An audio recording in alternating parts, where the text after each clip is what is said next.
每本佛经总得有3000多字，要1个月的时间抄出来，至少也要20来人才成啊。哼哼。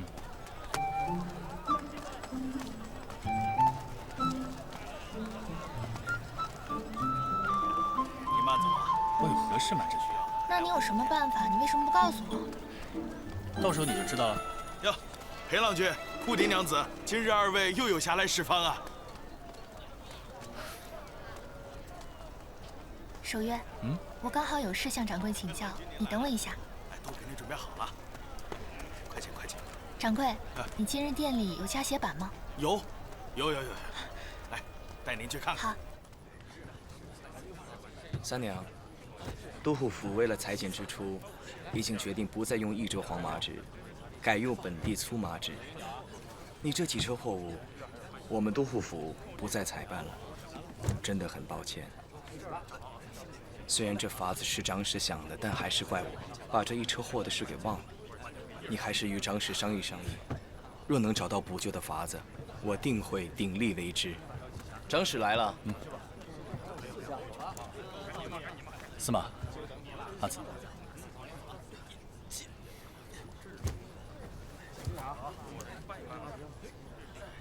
阿紫，你此前怎么没有和我说过呀？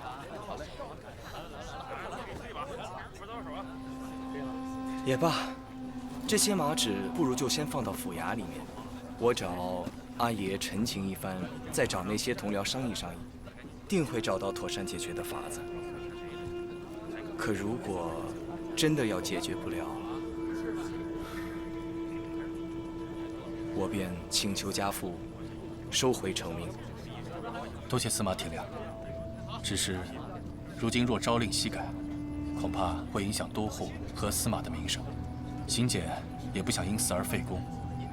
这样，这些纸张都拉到我的院子里。阿紫，此事因我而起，我一定会承担。阿紫，放心吧。不必，这几车纸张能值多少钱？我自行处理便是。敢问，为何要如此自讨苦吃？这纸张多少也得值20万钱，守爷要赔上几年的俸禄方合。我们好歹同行一路，同摇一场，这时候舍些面子，又如何？多谢司马的一片好心。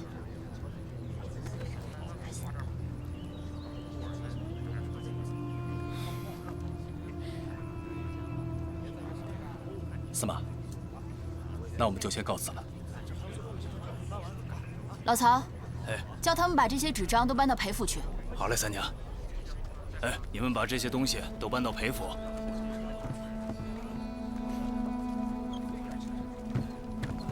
此人事到临头，竟是颇有些骨气。来，慢点。放。好。阿紫放心，这些纸张的用途，我和琉璃早就拿定主意了。只是此事未完成之前，不好叫人知晓。倒是让阿紫忧心了一路，都是刑检的不是。果然如此。请跟我来。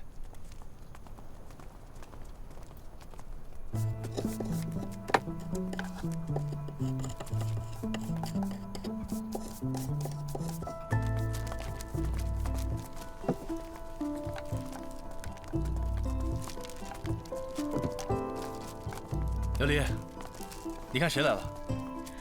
阿紫一路辛苦了，这回啊总算成了。再过些时日，雕板定能全部做好。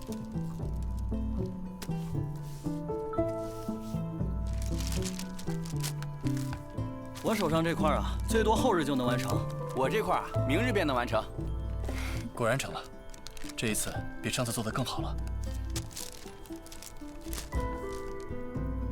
这是如何写出来的？怎么能写得这般整齐好看？是他写出来的。字啊，自然是守约写的。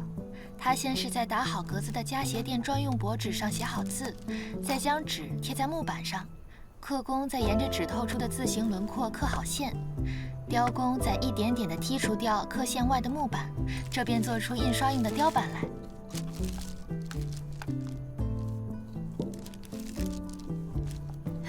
九郎，你到底是如何想出来的？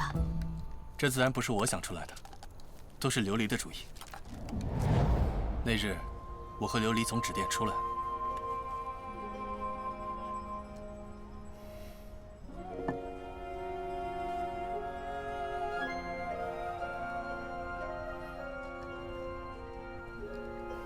守约，你看，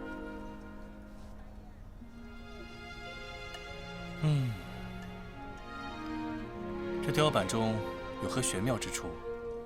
恕为夫愚笨，实在是看不出。没正形。我在想，这雕板既能刻出繁复的花样，想来也定能刻字。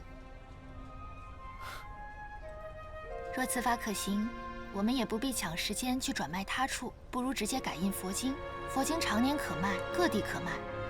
若只做1本2本，自然不合算。但如果印制几百几千本的话，我的好琉璃，你真是天底下最聪慧的女子。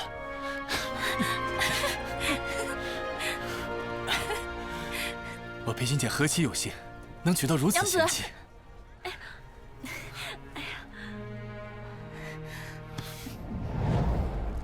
说起来，我还是要多谢舅父把家鞋店开到了西周，我才突然想到，做家鞋的木板既能刻出那般繁复的花样，大约也能用来雕字。没想到试了几次，竟然真的成了。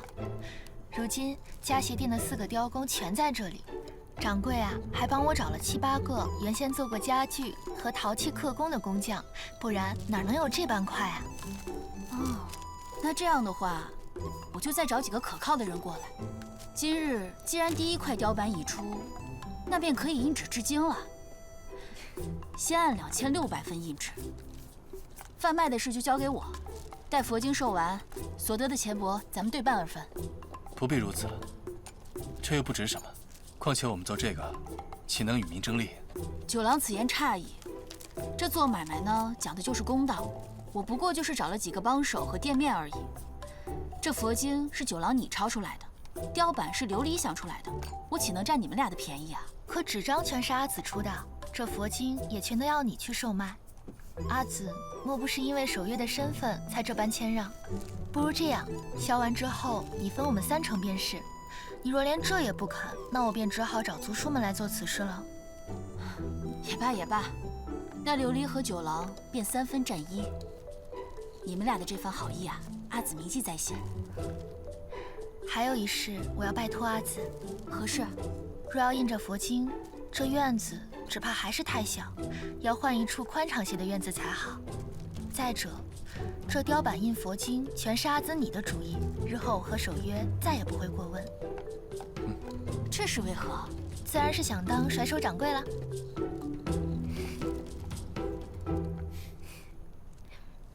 阿紫，你先看看佛经，我和琉璃待会儿就回来。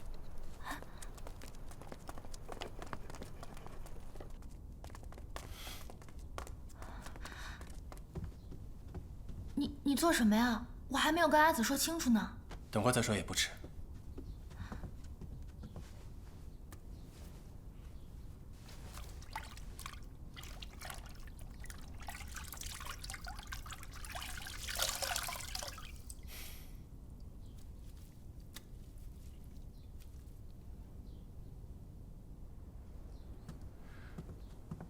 哎，快坐下。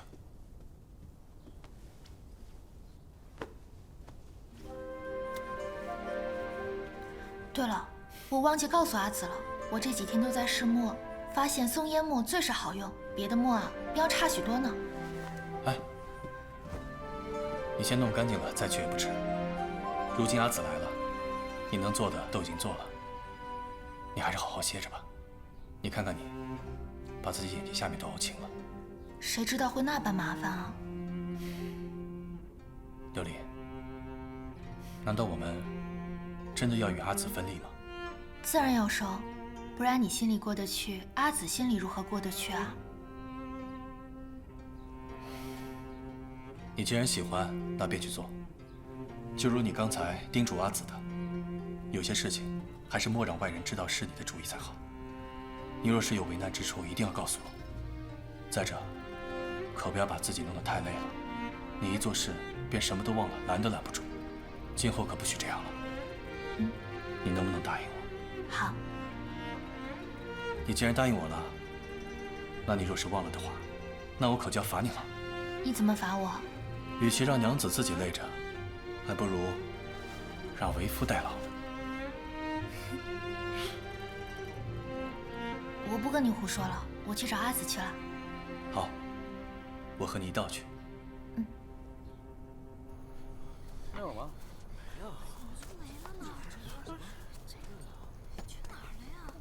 这也没有啊？啊？这儿没有。找什么呢？也没有啊。看看那。阿妮小谭，出什么事了？我刚刚明明把艾达刚印好的佛经就放在这儿的，一转身就找不到了。是呀，我也看见他把东西就放在这儿了，怎么就没了呢？是不是谁拿错了？不会的，都问过了，谁都没拿。大家也在这儿找了半天了。你说这还真邪了门了，这我们所有人都在这儿，这食材也没有外人进出，这难不成这沓佛经还自己张腿跑了？守约，你看。小子姓白，横三儿，白三儿没别的本事，就是打架没怕过谁。以后听候长史吩咐。你是不是想到什么了？我们印佛经的事，恐怕屈重玉很快就会知道了。你是说，是那只死孔雀派人把佛经盗走了？应该不会吧？刚刚我就在门口卸货，没看见有什么人进出啊。此人轻功了得，身手不凡，想避开你们的耳目，并不是什么难事。可我们印佛经又不犯律法，就算让他知道了又怎么样？让他知道了我们印佛经倒没什么，但是我怕把琉璃给暴露了。都是我大意了。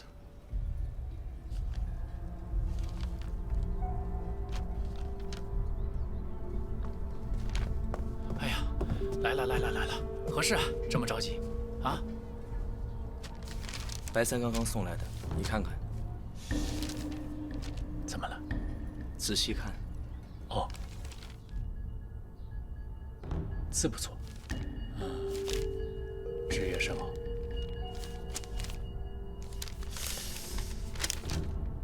益州麻纸，益州麻纸，安家竟然把益州麻纸都做成了佛经。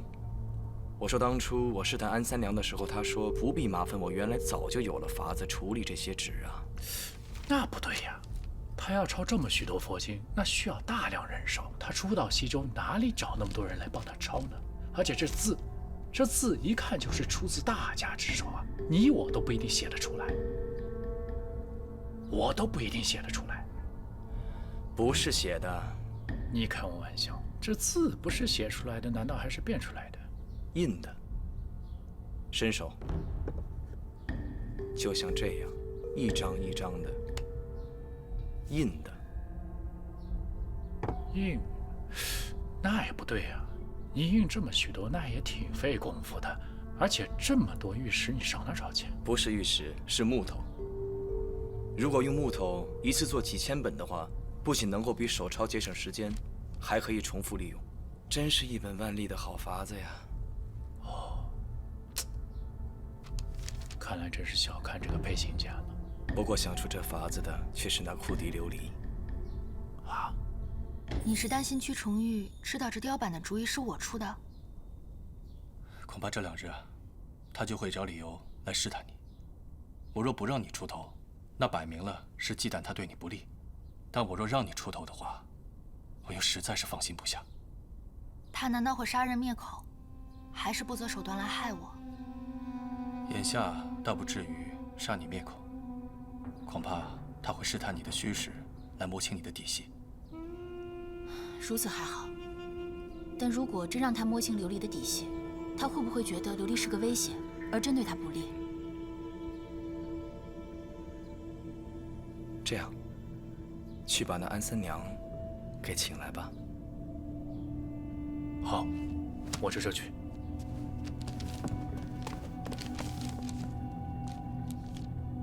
如果是这样，你们大可放心，我自有法子让他试探不下去。廖离，你可千万不可托大。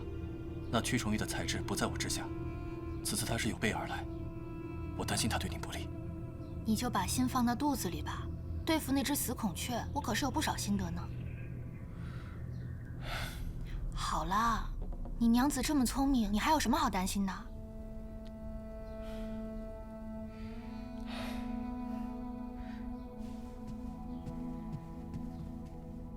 阿紫，若屈崇玉过来问你佛经的事，你就这样答他。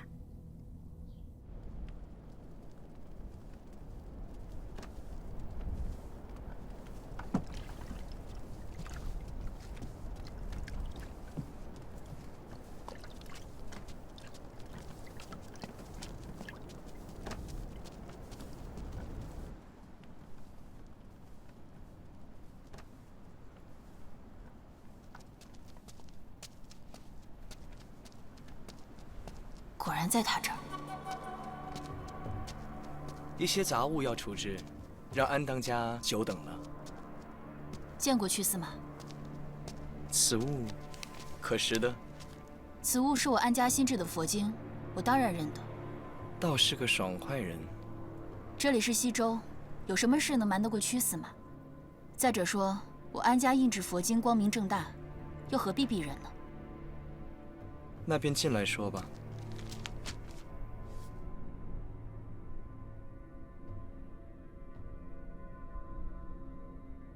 这佛经我很是喜欢，只是不知道制法，又不知如何做得如此之齐整。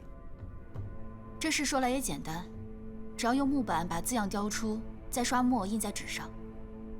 这我倒也想到了，只不过这2日我用木板试过，却总也找不到诀窍。如何把反字刻在木板上，又有什么样的木板经得起刀雕墨蚀？你能告诉我吗？这……你大可放心，我只是好奇。这样，若你坦诚相告，我以100金相酬，如何？100金？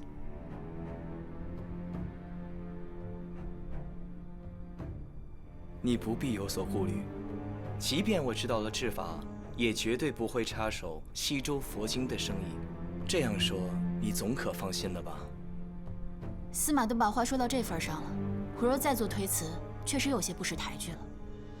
只是想出这雕版印刷之术的，乃是舍妹，如何制作，我确实并不知晓。那好吧，那便劳烦安当家回去与库迪夫人好好商议，我就静候佳音了。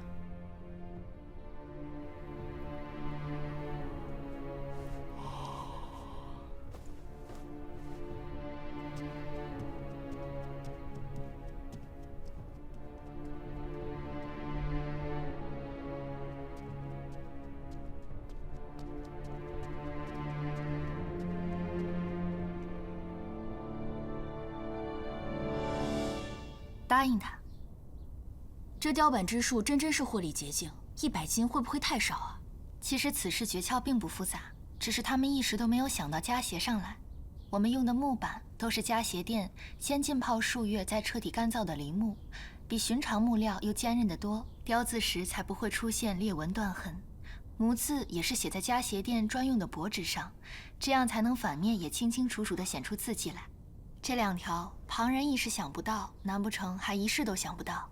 死孔雀那里能工巧匠甚多，迟早会想明白这2点，届时只怕100金都拿不到。只是如此一来，那屈崇玉肯定会要求大娘去他的宫房，这岂不是中了他的算计？阿紫不必忧心，即便他不要求，我也会自己去的。这是为何啊？若不让他看个明白，又怎能令他消除戒心啊？那我这便与屈崇玉说去。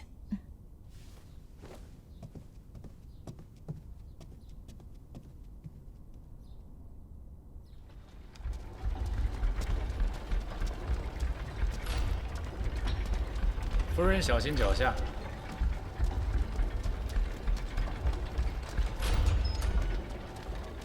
夫人这边请。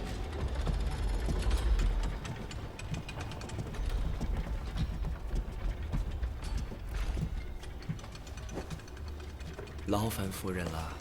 司马不必客气，既然收了你100金，琉璃即便嫌麻烦，也不得不来走这一遭，替司马去疑解惑。夫人的想法天马行空，我甚是佩服。只是有些细节还琢磨不透，望夫人不吝赐教。赐教不敢当。司马问的细致，这些问题我也不太明白，有劳大娘了。无妨，拿人钱财与人消灾，谁叫人家出手这么大方？夫人说这木板要浸泡数月，彻底沥干之后方可使用。方才安当家拿了一块，确实好用，不知为何呀？至于为何，我哪里能知道呀？夫人可是想敷衍我们呀？王明府这是什么意思呀？依安当家所言，此雕版印刷之法乃是库里夫人所想。那既然如此，库里夫人又怎会不知道制作工序？莫不是想出此法的另有其人呢？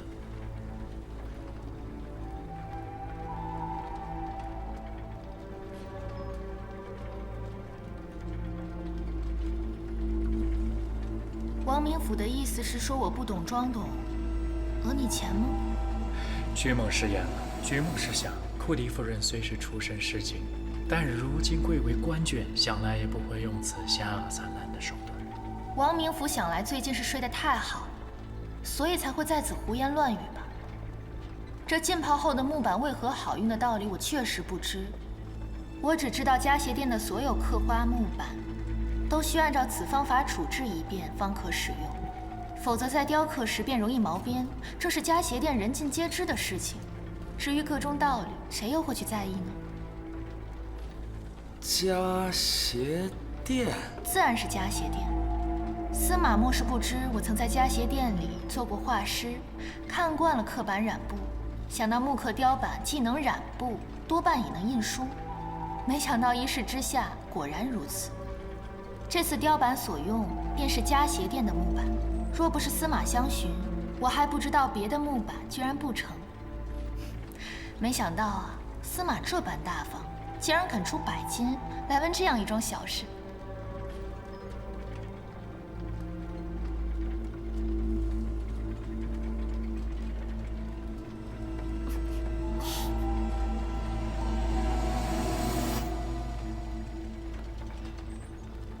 既然如此，真是巧啊！可不是巧了吗？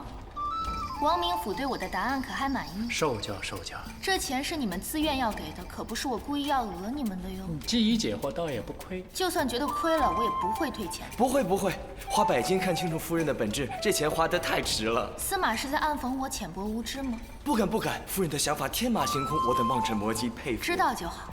还有什么要问的就赶紧问。这里的气味啊，着实难闻也嘈杂的紧，若是待久了，恐怕是会气闷。大娘平日里只是出主意，不愿意看这些人干粗活。不如咱们叫2个工匠过来，直接演示给司马看如何？那太好了，夫人先回，我还有事就不送了。好像谁喜欢待在这儿似的。走了。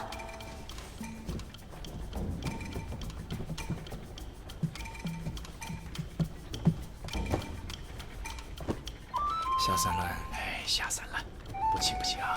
泼妇，泼妇。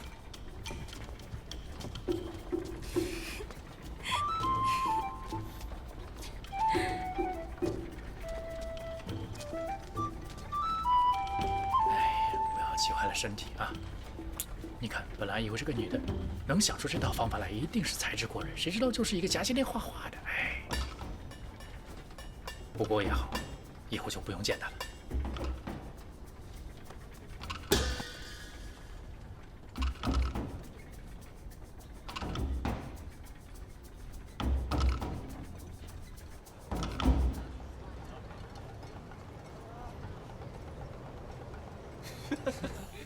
那药一点作用都没有，是不是？跟你说了吧，啊！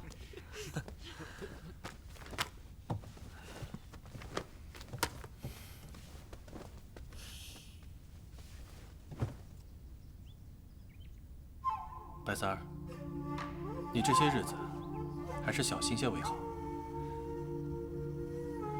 莫因腿脚失利而惹上血光之灾。长史说笑了，白三儿在这双腿上下了20多年功夫，至今还从未失利过。长史大人，您可能有所不知啊，三郎这腿脚功夫，别说咱们府衙了，就算放眼整个西周啊，那也是响当当的一号人物。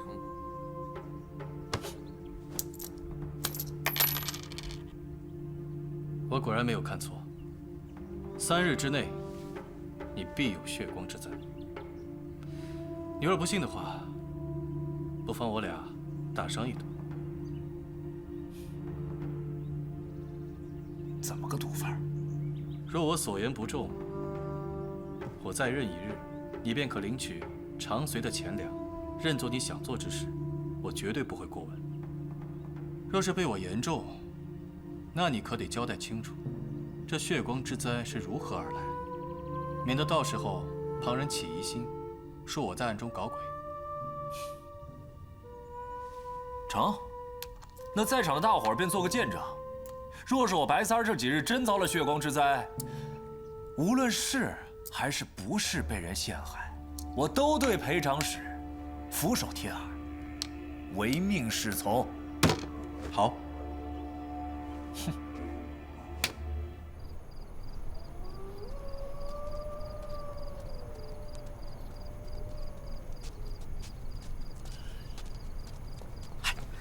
三郎，今日你还是小心点为好。虽然我也不相信这世上有什么神算之术，但裴长史既然敢那么笃定，相信定是有几成把握，并非全是捕风捉影啊。危言耸听，不足为虑。我去便回，你在这儿守好了。哎呦，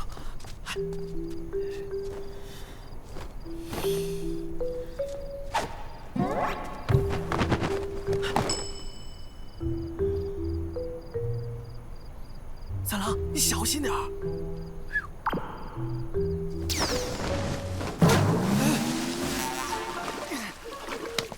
三郎，出了什么事？大声些！太阴了，真是有干！三郎，三郎，这点油还想困住老子？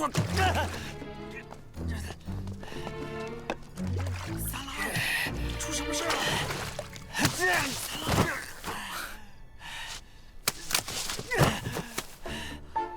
三郎。哎，何人？大胆贼人，竟敢夜闯裴府！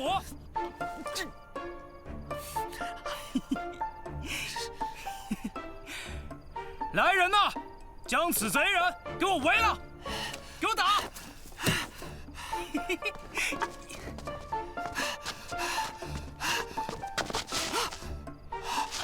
三郎，哎呀，出什么事了？三郎！拦住他，别让他跑了！大胆毛贼哪里跑？三郎，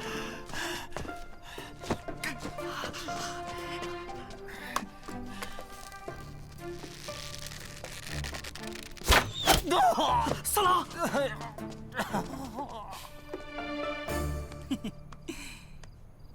干嘛？救人！海思，海思，海思，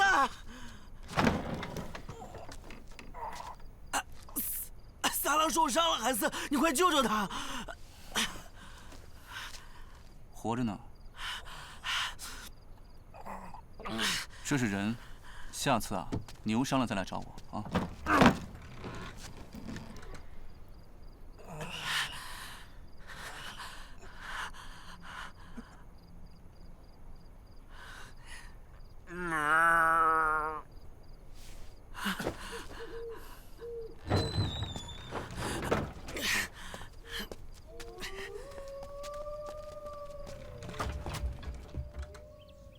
真有这么神奇？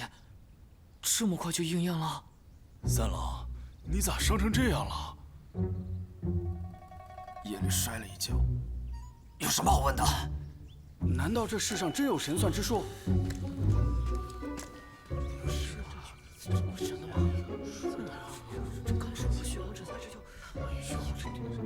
太吓人了，这白三儿，我们可是有约在先，你得向大家讲明，你昨夜去了哪里，又是为何而伤？没什么好讲的，伤成这个样子，是我咎由自取，怨不得别人。你们都给我听好了，这场赌局是裴长史赢了，我白三儿愿赌服输。从今往后，为裴长史马首是瞻。白三儿，你这几日我看不方便来当值了，回去好生静养吧。慢点，慢点，慢点啊！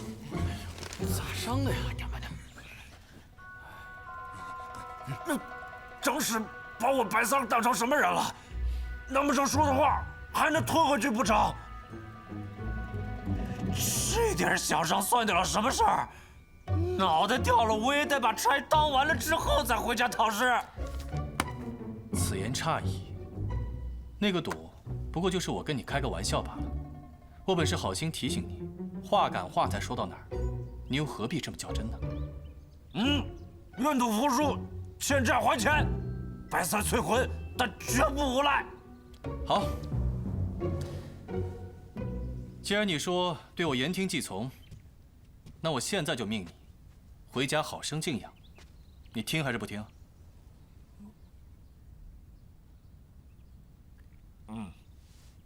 轻点。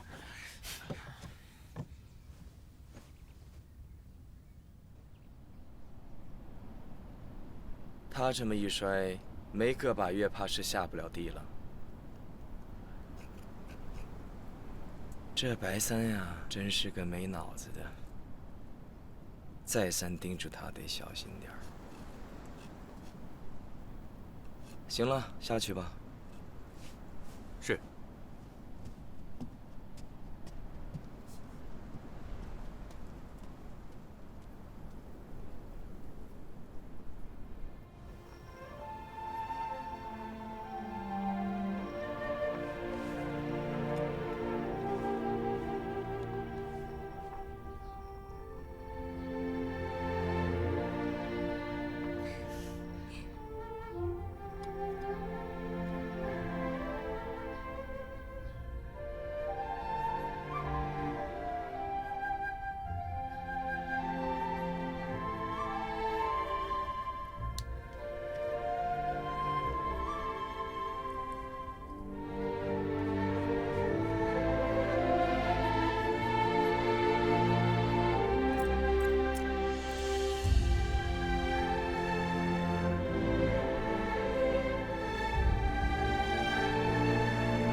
对了，北边的大佛寺你还没去过吧？去倒不曾去过，但近来倒是常听人提起。那你一定要去看看。这大佛寺可是我们西周最宏伟的寺庙，即便与你们长安的大慈恩寺相比，也绝不逊色。若以壁画而论，那更是有过之而无不及啊。这西周全城加起来，还没长安一个方大，难道能有寺庙与大慈恩寺相比？比大慈恩寺还好？耳听为虚，眼见为实。明日我便带你去看看，如何？太好了，我早就想去了。没规矩，我这儿从来没什么规矩。这小妮子活泼可爱，倒是十分对我胃口。多谢曲夫人。那么喜欢，那我便将她送与静娘，如何？啊，此话当真？明日我便派人将她的身契给你送过来。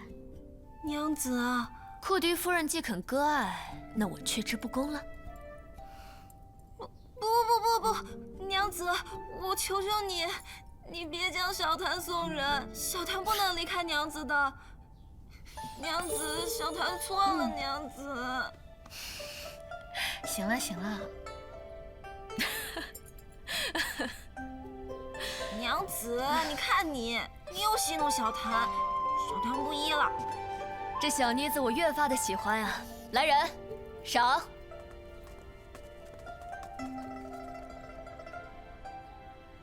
既是屈夫人赏你的，就收了吧。谢娘子。你该谢的人不是我。多谢屈夫人。免了免了。那明日咱们就说定了。恭敬不如从命。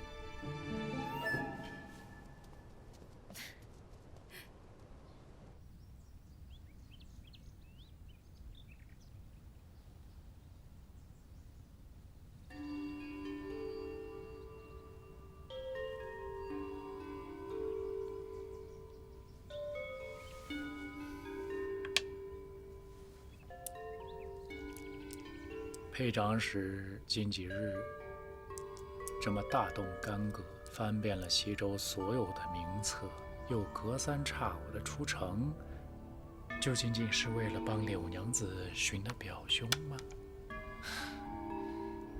裴某心软，看不得有情人天各一方。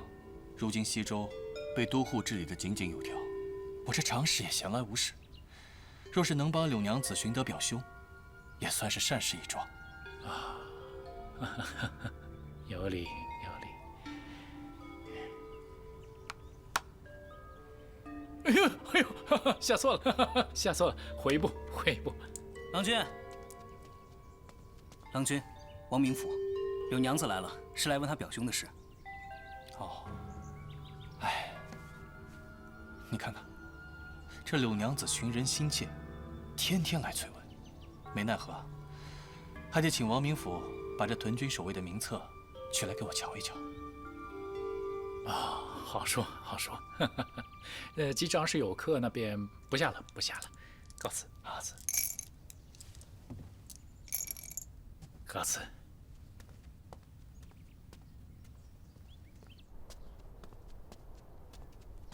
王明府，柳娘子，裴长史有请。有劳。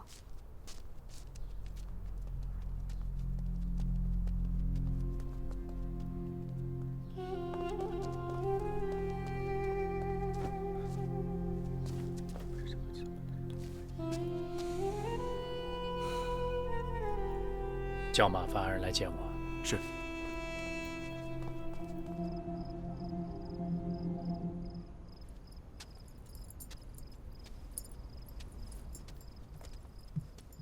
夫人，夫人，夫人，夫人！哎呀，怎么辛苦夫人亲自为我送汤？来来来，坐坐坐，莫要累着自己，莫要累着自己。哎呀，这夫人亲自为我熬的汤，一看就非同凡响啊！尝一口，尝一口。鲜美，就是要比那些人送的汤更加鲜美。好喝，鲜美。好喝。夫人今日好美呀！我平日不美吗？平日也美，只是今日美的不可方物啊！是琉璃帮我画的。好好好，美美美！哎呀，夫人近来似是与那库迪琉璃走得近了一些啊。我喜欢与他来往啊，喜欢，夫人喜欢便好。只是夫人与那库迪氏走得那么近，极为不妥。那裴行俭树敌过多，万一连累到库迪……别讲胡闹晚了，给我站起来！你们对付裴行俭，我管不着也不想管，但你们要打琉璃的主意，休怪我不答应。哎呀，夫人误会了。她一个手无缚鸡之力的弱女子，能碍着你们什么事儿？那自然不是碍我的事儿啊，这都是都护的意思。那你就回去告诉都护，若是琉璃有个三长两短，我就搅得他都护府不得安宁。你今天晚上给我滚出去！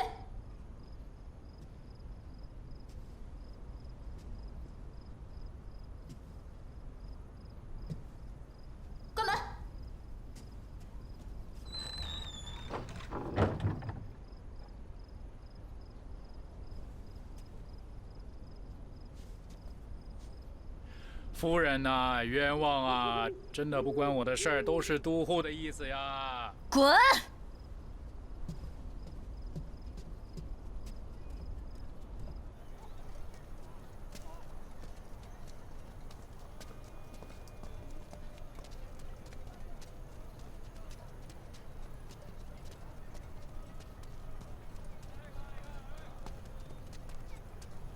我们坐屈夫人的车前去，你就不用跟着了。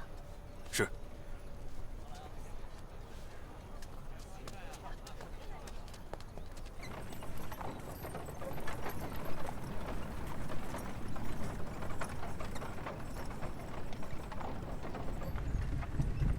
没想到静娘竟也是个虔诚的信女。琉璃莫要取笑我了，我去拜佛，私心多过于礼佛之心。想来佛祖也是看出来了，所以拜了这么多年，也未曾遂愿。